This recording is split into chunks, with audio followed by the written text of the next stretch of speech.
அஸ்ஸலாமு அலைக்கும். இது காலை பசியார் சேமியா.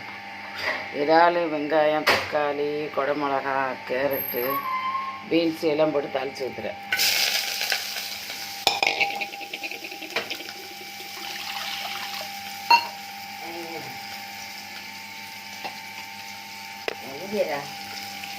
சரிம்மா,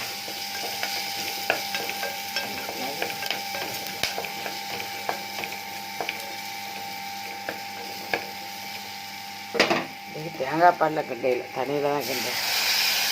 தேங்காயை உடச்சிட்டு இந்த கிள்ளியில் இறால், தக்காளி பழம், பீன்ஸு, கேரட்டு, குடமிளகா எல்லாம் போட்டு தேங்காய் தண்ணியத்தா ஊற்றி நடு அடுப்பில்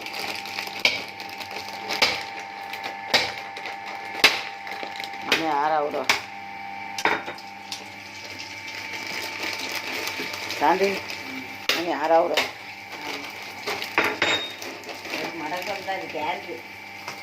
இது ஊற்ற கொண்ட பசியாருக்கு ஊற்றம்மா. இது சூடாகும். தேங்காய் திருப்பி பால் எடுக்காட்டி விரிஞ்சு போகும்.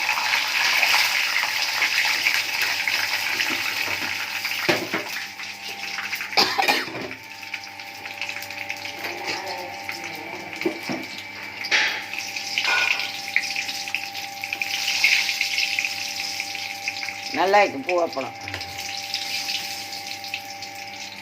இது கொதிச்ச பிறகு சேமியா போட்டு கிண்டிடுவோங்க.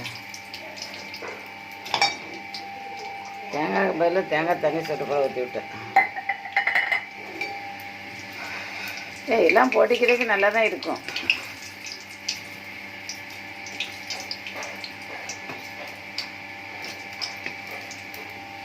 ஃப்ளவர் அப்பளம் கொஞ்சம் பொரிக்கிறேன்.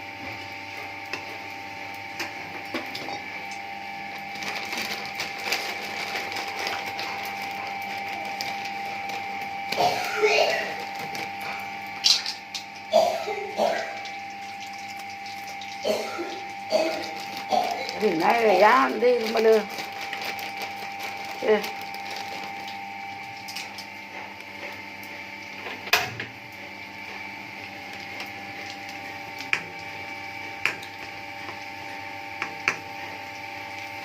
ஃப்ளவரப்போ நல்லா இருக்கும். கொதிச்ச போது சேமியா போட்டு கிண்ட வேண்டியதான்.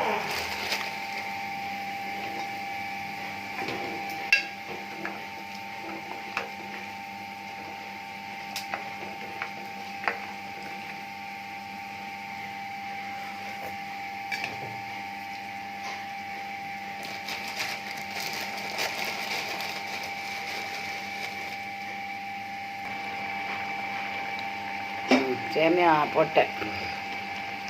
இது தேங்காய் பால் ஊற்றையில் தண்ணிலாம் இங்கே இன்னும் மோசம் இல்லை, அழகாக தான் இருக்குது.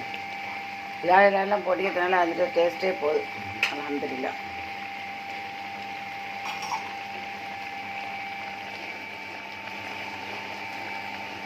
டீ சரி, பார்த்துட்டு லைக் பண்ணுங்கள், ஷேர் பண்ணுங்கள், சப்ஸ்கிரைப் பண்ணுங்கள். அஸ்ஸலாமு அலைக்கும். அல்ஹம்துலில்லாஹ். காலையில் இந்த உணவை திங்கிறவன் கொஞ்ச நாள் எனக்கு பச்சை மாதிரியாக வரும். இப்படி செஞ்சு திங்க தெரியாது. சூர் வந்த புதுசில் கலாண்டப்பட்டுக்கிட்டே வரும். நிறைய இப்படி மாதிரியாக விடுற அசத்தியாக இருக்கிற என்ன செய்யணும். இப்போ ஏதோ ஒன்று வச்சிக்கிறேன், ரெடியாக டக்குன்னு செஞ்சிடுறேன். இந்த மாதிரி தான் செய்யுங்க. எல்லாட்டும் லோ ப்ரெஷர் ஆகி தலை சுற்றி கிளைகளும் வந்துடக்கூடாது. லைக் பண்ணுங்கள், ஷேர் பண்ணுங்கள், சப்ஸ்கிரைப் பண்ணுங்கள். எப்படின்னு பார்த்து சொல்லுங்கள்.